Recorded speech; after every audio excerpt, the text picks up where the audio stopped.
What up, baby? Great to see you, bro. Good to see you. Yeah, everybody's Nick. It's everybody. You know. Yes, indeed. Welcome to another episode of ExpediTIously.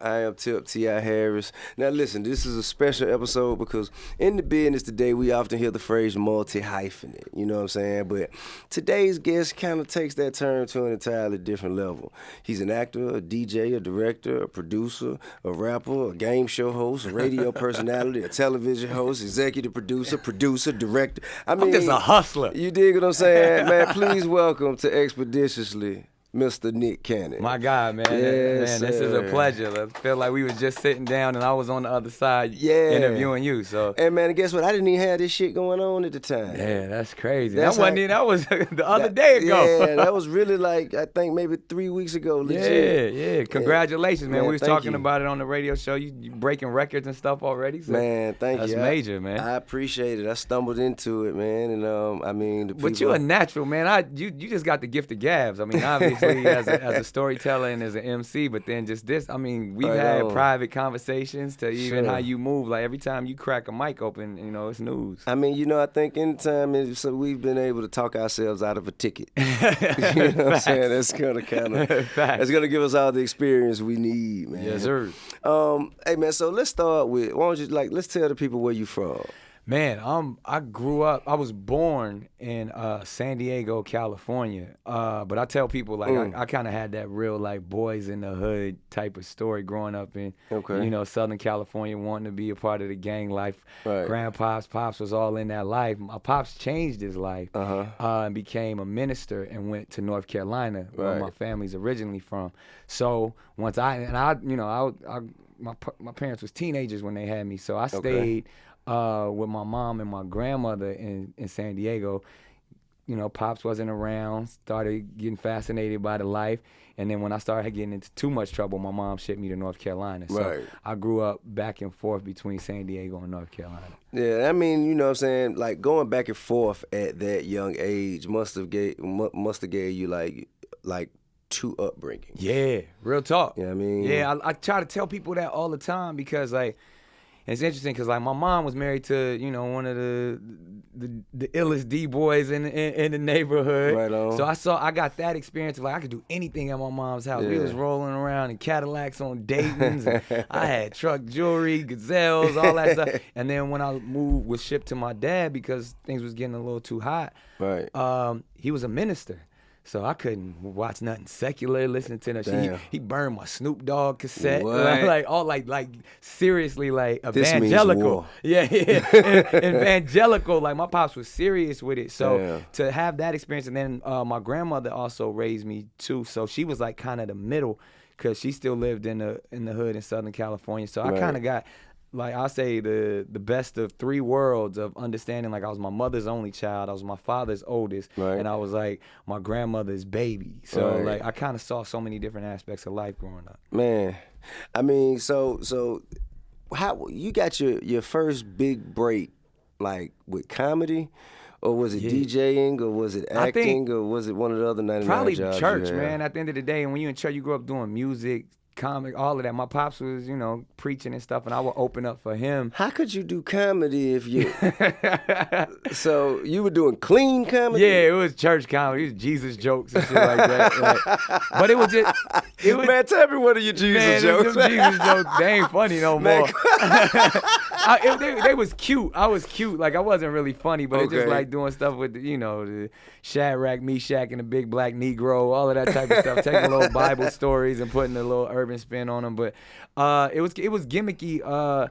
But really, I had a love for music more than anything. My grandfather was a minister of music and left me mad instruments. So I learned how to be a musician more than anything. Growing up, I was always like the producer in the hood with the DJ. Okay. So I had cats that were so-called signed to me, and we was doing mixtapes, selling tapes out the trunk of our car. At what age was this? This was probably like 14, 15. Yeah, but that's vision though. Yeah, and then what the crazy thing what popped for me, this is the illest thing. It was I was back in San Diego. kind of going to high school. I think I was about 15 years old, and we got a chance to open up for Outkast when the AT-Aliens album. That's where the turban came from. Exactly. Okay. So and it was turban time. You were anointed to wear this turban by 3,000 himself. Okay, now that shit makes some sense. But you know what? Like, that was a moment for me, because the crazy thing, we opened up for Outkast in San Diego. It was a dream come true. Met them real quick, but the dude who hosted the show was Guy Torrey. Gotcha. He funny as hell. Yeah, and he had Fat Tuesdays up in L.A. Okay. Where everybody was coming through. Church. And Chris Tucker, Eddie Griffin, Dave Chappelle, and all that stuff. And I was up there rapping, and he was like, "Man, you funny too. You should come up." And ever since that day he invited me, I would drive up to Hollywood every week. And I would rap and do comedy as people would come into the comedy store. And I was kind of like warming up the crowd. And from there, that's when people started to see me. Everybody from Shaq, Jamie Foxx, Will Smith, they would see me on stage. Right. And then, I was a 15-year-old kid doing that. So that's kind of how I got put on. You were rapping, but then they recognized your ability to do comedy. So you were kind of like, you were going back and forth. Yeah, it's crazy too. This is the illest thing. Like, I don't know how our bios got mixed up. I used to hear this all the time, like in the early 2000s, that people said that me, you, and Chingy had a rap group when we was kids. And everybody, they would ask, I was like, nah. I was like, maybe they started. I was like, I was in a rap group called The Bomb Squad, like, and that was the whole thing, but I don't know how that. They probably just thought we looked alike. That's what the three light-skinned niggas. Exactly. Let's put them together, man. Exactly. Call them a group. But I remember even, moving around Atlanta, man, and seeing you do your thing on the come up, like that shit, that was impressive, man. You was the talk of the town, like, early 2000s. I appreciate that. I mean, like, it was always a pleasure, man, just to not have to sell dope. You know what I mean? Man, like, for you, right, you had so much success, consistently. Yeah. Even the shit that you dropped that motherfuckers didn't really fuck with that much, it still seemed like it opened the door for another opportunity. Absolutely. You always have, been diverse and landed on your feet. I remember when you were on a show, I think it was NBC. Yeah. You were on the show at NBC, and then you decided to do a stand-up special. Yeah. And you felt like that stand-up special, you were kind of, did you feel like you had been given an ultimatum as to not do it, or you just felt like the material was going to lead to the end of really, the it was during the time when we was out there, moving as activists, you know what I mean? And, we was showing up in St. Louis, New York, marching, and I felt like this was the time, it was my third stand-up special, that I was like, I got to be a little bit more poignant. I got to be to the point. And I called it Stand Up, Don't Shoot. Right. I did the shit in the, the black leather, the turban, the gloves, all that. And like one of the first jokes I popped off, I was like, America's got talent, but America's got niggas too. You know what I mean? Like, it was like, and I got to it right off top, and I was like, NBC probably ain't gonna like this, but I don't care, because NBC stand for nigga be careful. And so, which is true. I mean, so when I got started the air. Did you get that joke from Bill Cosby? Now, you know what? I actually, he knew. Bill Cosby got it, man. Bill Cosby got, a little writer credit on that one. Absolutely. But they didn't like that. You know what I mean? And they were asking, they asked me, to pull the joke, and even all the way to pull the special. I was like, y'all bugging. I may be employed by you guys on something else, but this is a whole different art form. This is a whole different platform. And, I stood my ground, and they threatened to fire me. I was like, you can't fire me because I quit. Yeah, I think the worst thing any corporation can ever ask a comedian to do, and this is, this is a tradition here. I don't know if you drink, but, we have a little 19. I appreciate it. I don't drink, but I'm going to watch you partake. Okay, why not, man? I'll go ahead and get this alkaline water in there. Yeah. This is how Brother Nick Cannon stays rich and on time for all of his endeavors. As my manager looks at me like, see, that's what the fuck you're supposed to be doing.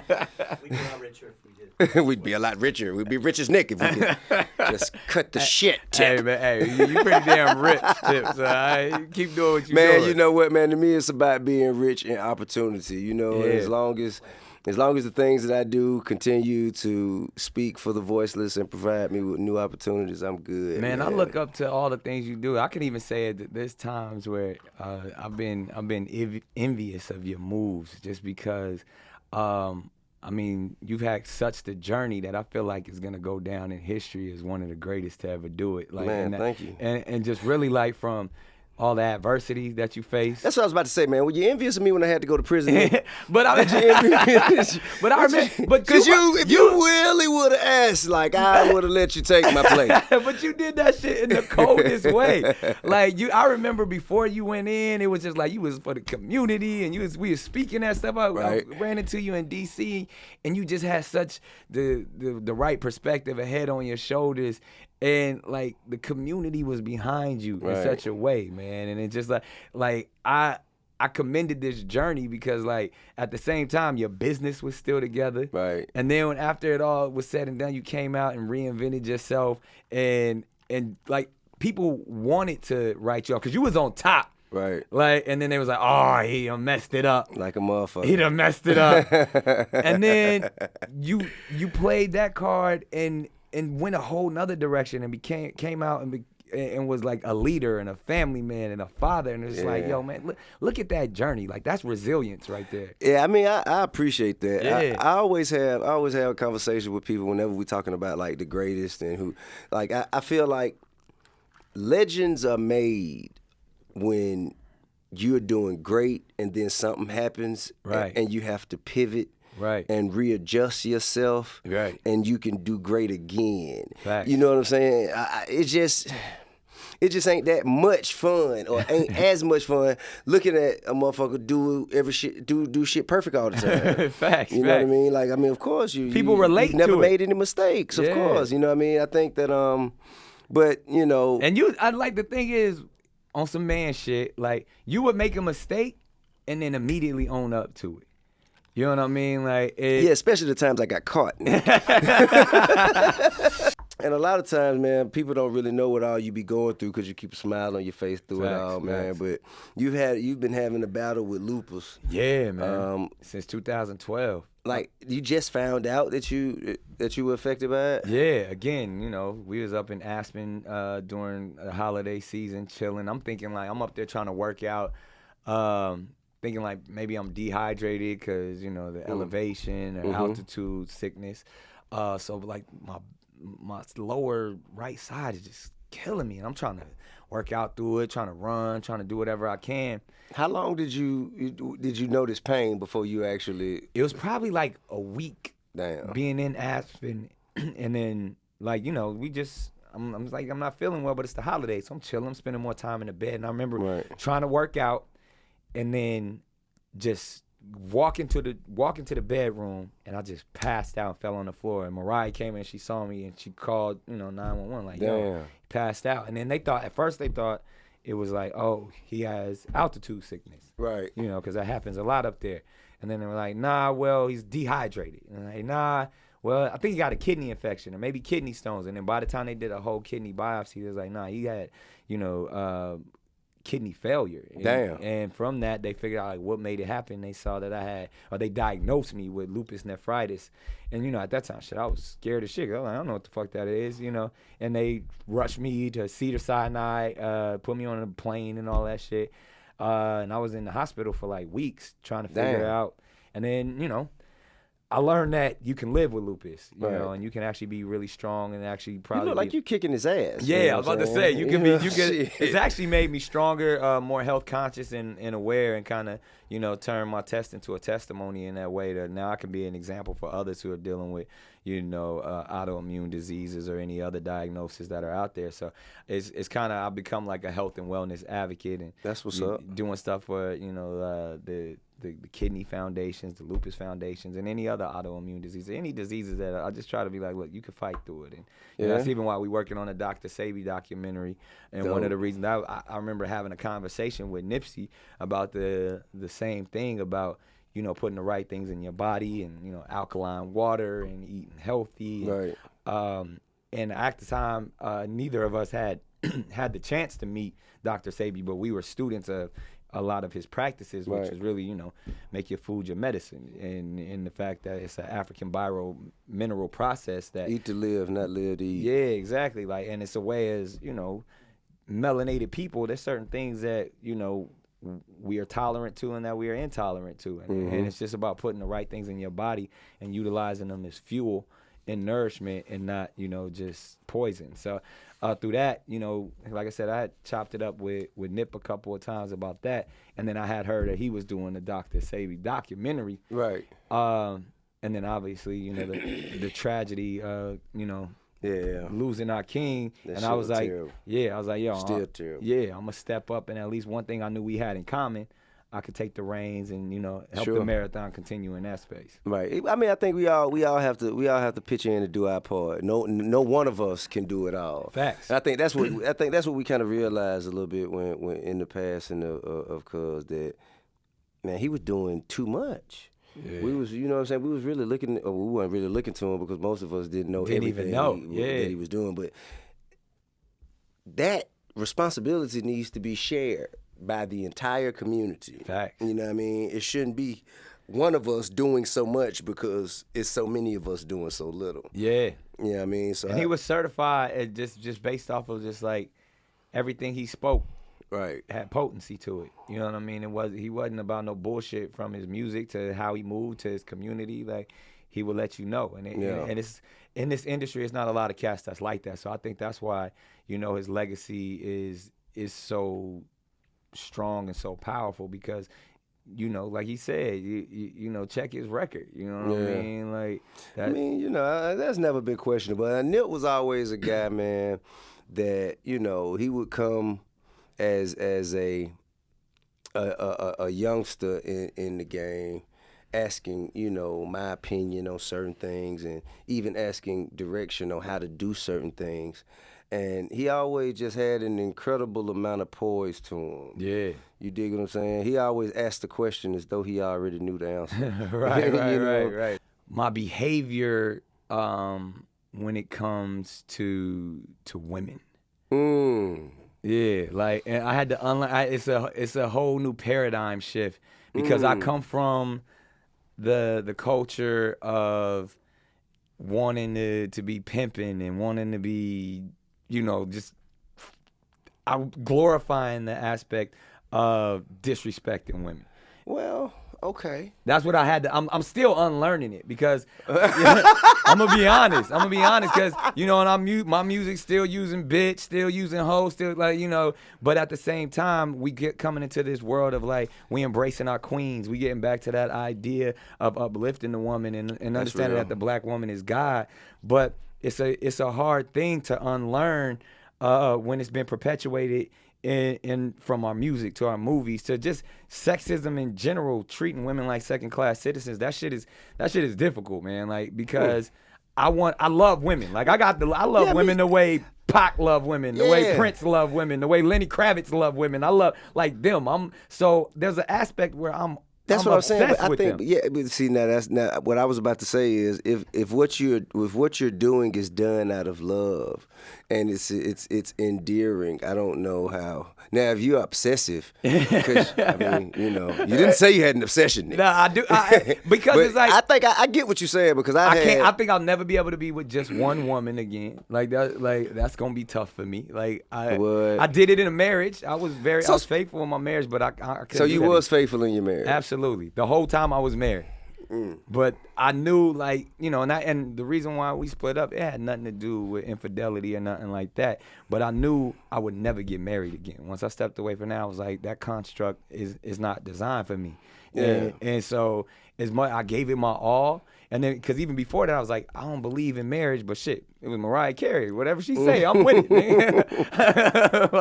like if she wanted to say we was going to the moon, I'm like, let's go. Well, you married well. Yeah. You married very If I'm going to marry well. somebody, I'm going to marry her. And it don't look like you've looked back since. Right. Exactly. So, but I just know, like, even in that thing, like, I know I'll never be in a relationship again. And, like, I know I'll never get married again. So I'm like, I'm trying to figure that shit out. So what about, like, the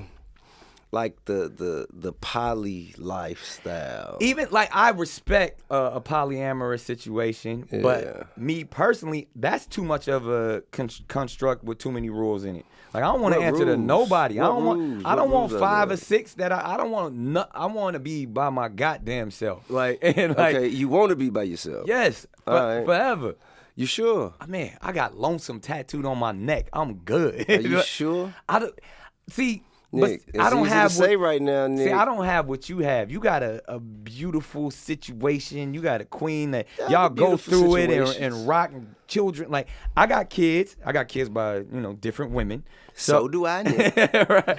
But it's like, I feel, and I want more kids, but believe me, you keep it up, you're going to have them. You believe me. You keep it up at the rate you're going, you'll have no problem. I'm trying to figure this shit out. You'll be caught up, man. You'll be caught up in no time. Like, what is it that you're trying to figure out exactly? Because I don't want to be responsible for nobody else's happiness. Like, I'm still trying to figure out my shit. I'm still trying to get my shit together.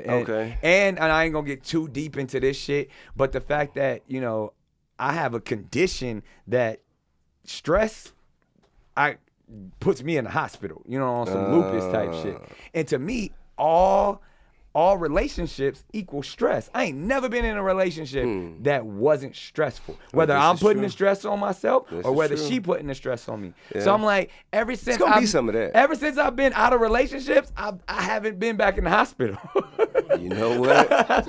I'm just saying. But this is a fucking logical explanation, honestly. I have no rebuttal. I wouldn't expect you to fucking go to the hospital for love. Exactly. You know what I mean? So I'm like, look, I'm just working on me. I'm trying to be the best me possible. I love women. I love various women. And they understand they understand how I move. I think that's the key to it all. You know what I'm saying? Just understanding. Yeah, and honesty up front, being solid. Like, look, this is how I move. So out of all of the women, out of all of the wilding out girls. Oh, here you go.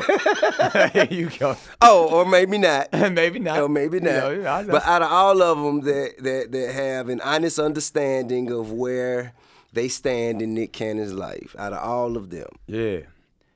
It's never one of you like, you know what? Maybe you should stay another week. And that's the thing. I'm still a hopeless romantic. Just because I don't believe in relationships don't mean I don't believe in love. Right. So I care deeply for a lot of them. Like, I have a lot of love to give. I'm sure they care deeply for you too, Nick. But and I have situations. I have certain people that I'm like, yo, I want this person to be in my life forever. Okay. But I don't want to sign no paperwork with them. Oh, I did. You know what I'm saying? I did. Like, why we got to bring the government into this? I don't fuck with them already. You know what I'm saying? Now I think this makes a lot of sense. But women are going to. Yeah, they're gonna be. But at least I'm honest. This is true. And the thing is, like, I understand because I'm gonna put it out there. I believe relationships. And I wish we had some women in here because it's just a bunch of testosterone going back and forth. Nah, man, it's all right. It's all right. But I believe... We're speaking from our perspective. Yeah, from our They just going to have to soak it up now. Yeah. They got plenty of shows where it's just women and all they do is talk shit about us. So come on, what were you saying? I believe relationships and mainly marriage is designed to please women. Just because that they get the dress. They get the ring, all of that stuff. All their life, they're talking about, getting the husband in the house with it. It's their fantasy. Yeah, like I'm never. We're just there. Yeah, we just show up. Like even at my wedding, I was a part of the wedding. Mine too. Yeah. I just told you, tell me where to stand, where to go. Yeah. I'll be there. I'll repeat what this nigga say, and right now and paying for the wedding is a whole nother, like, I've never seen something that was so much of a racket. You know what I'm saying? Like, it's almost like once they got you in and you set the date, all the vendors, whether it's the venue, whether it's they've created the chef, industries. The dressmaker is, and it gets to a point where it's like, that's how much it is. Yeah, you gonna pay for it. Yeah, and because you wanna stunt for the woman you love. You mean to tell me you gonna do that to her? Yeah. If you don't pay me 5 times the motherfucking retail price, you I'm gonna do that to her? This was so cold. I'm gonna tell you what. I'll start with the ring, right? Now, next time, though, if you ever do it again. I'm never doing it. I'm just saying. If you ever do it, instead of paying for a wedding, man, just buy a new house and have it in the backyard. Now. Because that's what I wish I did. Mariah Carey is an entrepreneur and a brilliant businesswoman. Our wedding was on her island in the Bahamas at the house. Jeez. And she filmed it. And she took a music video budget to pay for the wedding. Damn.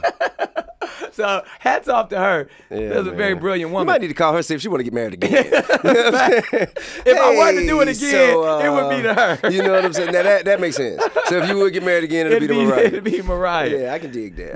But I'm gonna tell you what, like, this even fucked me up because I was in my 20s when it happened, and again because I was a hopeless romantic, I was always getting engaged because I wanted to be married. So I got engaged to this one chick, right? Okay. Went to Jacob, spent it all. Huh? Everything I had. Why? Bought for the ring. I bought this chick a ring. Everything you had? Well, not everything I had, but it was like, it was up there. There's a couple $100,000 on a ring. That's too much. Yeah. And cause I'm trying to stunt. I proposed in Times Square. Oh my God. I done rented jets and Rolls Royce. Well, the Rolls was mine, but either way, it was still like I was trying to stunt. I had the cameras there. But why? Exactly. Well, it turns out she wasn't the one. So and as you know, this man fine haberdashery and jewelry. Yes. Jacob, the jeweler at the time, was the hottest jeweler, and he had a certain design when he designed things. Right. So he designed her ring, which was, like I said, a couple $100,000, and it had, it was like a diamond in the middle, couple of, invisible cut diamonds on the side, and it was a nice ring. Okay. So it doesn't go well. She gives me the ring back, right? Oh. Yeah, at the end of it. That's generous. Yeah. She gives. Oh, was that a part of the deal? Nah. She gave it back because she didn't want to. And it was a process. It was weird and stuff. But yeah. I send it back, give it to Jacob or whatever like that. Like, and then time passes. A couple of different chicks in between. Did you save the ring? No, I gave it. You gave it back. Yeah, Got your money. Yeah. Well, all of that good stuff. So then it's time to propose to Mariah. I got to spend more money. Even Mariah literally tells me. No, you don't. No. This is what she tells me. She was like, say? I seen the little ring that you gave that girl. How she see it? It was everywhere. It was People Instagram and shit? Not back then, but it was like People Magazine, and it was a moment. Shit. So I was like, I go back to my guy, Jacob. I was like, I got to go bigger than what I did before, Jake. Like that one, this one, it got to be up there. Again, push all my chips in. It's all I got. Because this is really all. I'm 28 at the time. Double down. Every wilding out check, every drum line check, gigolo check. This is all I got, Jake. Yeah. Like, and this time it's I think this one was at least, I think this was 16 carats total. Right. You know what I mean? Right. But the ring, because Jacob designed it, looked very similar to the, to the layman's eye as the ring from the other. Why'd you do that? Jacob did it. But this one had pink diamonds on it because it's Mariah. Okay. But everybody was like, oh, Nick just went and recycled that ring. And that was the story. That was like the first story after the wedding. Like, damn. Nick Cannon didn't have enough money, so he recycles one engagement ring and gets the money. Fucked up. That's how my marriage started. So like when you talk about weddings and stuff, like I'm trying to do my art, and luckily it all panned out pretty well, and I started making a whole lot of money at that point. You did great. But to start it off, like I was just trying to be the best. This is Mariah Carey. She could buy she can put wedding rings on every finger if she want to. Now let me ask you this though, because you mentioned that she said to you, you're gonna have to do much better for me on my ring. So and I don't know, she might have been joking, but she said that shit. Okay, but so you guys were already talking about, Yeah, all of that. So it was like first time y'all would wake up together. Nick's like, okay, so I got my toothbrush here. Yeah. Yo, when I tell you, I went all into it was one of those things where she was my dream girl. As you should. Yeah, bro. and Why wouldn't you? She was talking the same talk I was talking, like, because I was like, yo, I don't really believe in marriage, but there's something that we got here that I will vibe with this. I can get used to this, Mariah. Fact, I can get used to this. And she was like, I'm with it too. And the crazy thing, we spoke so many things into existence from like the first time we kicked it for a weekend. And we was talking about everything like, yo, how crazy would it be if we had a boy and a girl and da-da-da-da and this. And then even if it didn't work out, we could still be friends. Like we talked, like we almost to the T talked it out. What? And it played out that way. And it's so crazy that like I truly believe in speaking things into existence. Absolutely. And the universe, bringing certain spirits together. So right. it's one of those things where she always gonna be solid with me. She always gonna be somebody that I love, and we got some beautiful kids out of the whole thing. Man, I mean, I think it was a beautiful time. I remember me and my old lady, we came to you and Mariah's house. Yeah, man. You know what I'm saying? A few times. A couple times, And y'all always, maintained a certain level of kind of happiness and sanctity and about chilling. Yeah, that shit was and even always still, when dope. it didn't work out, we still that way, But I do recall you having a battle of sorts with the likes of one of the greatest wordsmiths / rappers Facts. known to man in Eminem. Yep. This is Mariah's fault too. We're actually doing an episode on Expeditiously about some of the greatest hip hop beefs of all time. Facts. I'm sure you won't make it on there, but for those kids I should.